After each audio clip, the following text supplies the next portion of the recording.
So I'm currently here in sunny Poland, whiling the days away, waiting for my flight in a few days' time in this gorgeous valley. So the plan is we're going to do the Pan American Highway.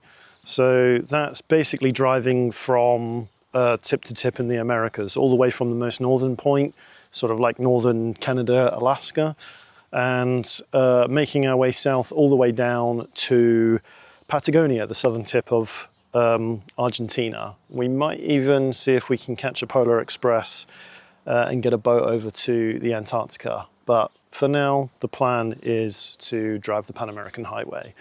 We are going to take our own camper. So I have bought a camper which I've been building and testing out here in Europe, and it's now ready. It's already been shipped over. It's currently sitting in the port in Halifax in Canada. It's just waiting for me to catch a flight in about 6 days to go and pick it up and start the journey.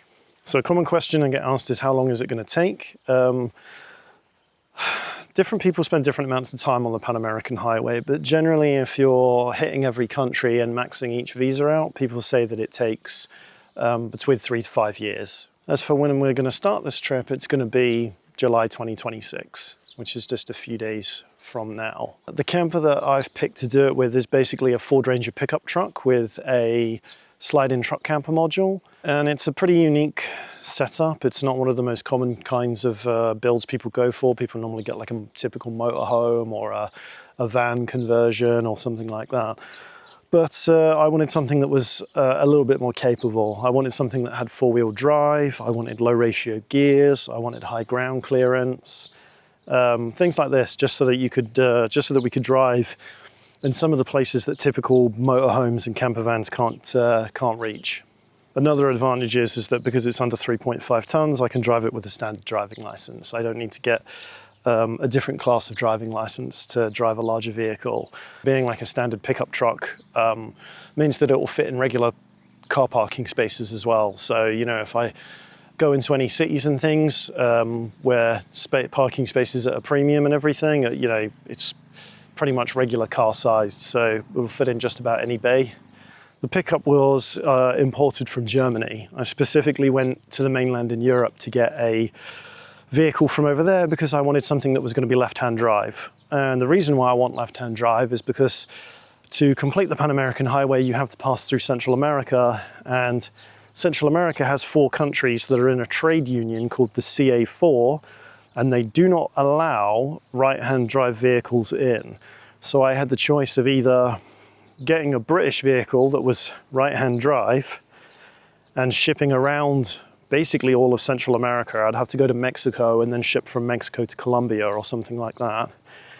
And I'd skip, 4, 5, 6 countries or something, or go to the mainland, buy a left-hand drive vehicle and get it permanently imported into the UK and registered there, and then start with that. So that's what I decided to go with. It's considerably more expensive, but I wanted to complete the whole journey properly. And then another question I commonly get asked is, why did I go for a Ford Ranger? The most common question I get is, if you got a pickup truck, why didn't you get a Toyota Hilux?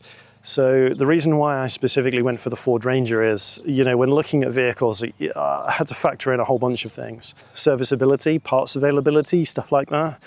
You know, if I buy a vehicle and ship it halfway around the world, if I tour those countries, how easy is it going to be for me to maintain it? You need to do potential repairs, servicing, things like that. Now, obviously, Toyota has the biggest global presence, and that's kind of like the number one go-to that people do in that category of sort of global serviceability. Ford was second after that. They probably have the second largest global presence after Toyota. So what were the other things that made the Ford more favorable? 2 main things, really. The Ford Ranger was about £4,000 or 5,000 euros cheaper than a Toyota Hilux. It's a considerable cost savings. I mean, if you're looking at like the same year, the same equivalent trim, the same mileage, you know, if you tried to make everything as like for like as possible, the Ford Ranger was basically $5,000 less. The second point after that was performance. Now, the Toyota only comes in a 4-cylinder.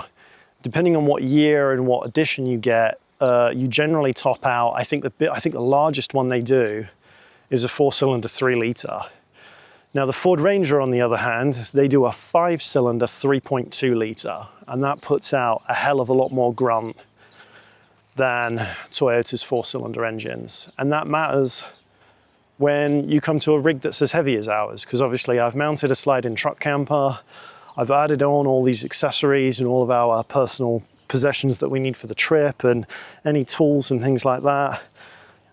Once you add water in there and all that kind of stuff, you're basically talking about adding a 1 metric ton to the vehicle. And I initially actually tried this with a 4-cylinder Ford Ranger, and I just wasn't happy with the performance. You know, it could do it, but it was really slow, really sluggish. It really feels like you're driving a motorhome. And if I was going to get something this small and this sort of form factor, I wanted something that performed like a smaller, lighter vehicle. So the 5-cylinder 3.2 litre engine, it really packs more punch than the competition. So then the next point is the camper module itself that was mounted onto the camper. So I went with a Hotomobile Gladiator S. There were a few contenders out there. So there's a few German brands that make some traditional kind of box panel slide-in truck camper modules. There's also a Polish brand called Azar 4. I initially immediately dismissed the German ones because I don't really like the old box panel design. They're really prone to leaks and require a lot of maintenance and everything. It's quite an old-fashioned design. They're also they're quite expensive. Of the three that I've just mentioned, the German box panels, the Polish Azar 4, and the Turkish Hotomobile, the German ones are the largest and most expensive. They, being the larger ones, they're also the heaviest. They require a GVM uprate on any pickup truck that you mount them to get them lifted up to 3.5 tons. Whereas the Azar and the Hotomobile, they don't require that. They're both priced better. So it basically came down to those two for me. The Hotomobile was, once I added in all the spec options and everything, the Hotomobile was about $5 cheaper. It is a bit smaller, which is a bit of a frustration point, but still manageable. So $5 less, and Hotomobile were able to give me a 2-month lead time versus Azar that were saying 6 to 9 months. So price and lead time. It also helped that the Hotomobile had just had a reseller open up 15 minutes drive from my house, which was wildly convenient because you know, to go and check them out, see models and get any kind of like post-sale support and everything during the initial, you know, testing period of mine, I only had to go around the corner from my house. That was super handy. So the last point that I'll raise is modifications to the truck and the camper. A lot of people ask about what I did, what modifications, what upgrades I did to the whole build to get it ready for the trip and to make it work in all environments that we're planning on visiting. And all this kind of stuff. So that's going to be quite a lengthy video in itself because there was quite a lot that was done both to the truck and the camper. I had to obviously test it in all seasons because we will be in all conditions. So I tested it through 2 winters and 2 summers in Europe, from temperatures kind of ranging from sort of like -5 degrees Celsius to +40 degrees Celsius. So there were repeated tests and modifications done to get it so that we would be very comfortable in this kind of, in these sort of varied conditions. But I'll make another video about that in the near future where I'll sort of detail all of that stuff and why everything was done, how much it all cost, all that kind of thing. But for now, this is just my video to say hello and talk about what we're about to do and what we've done so far.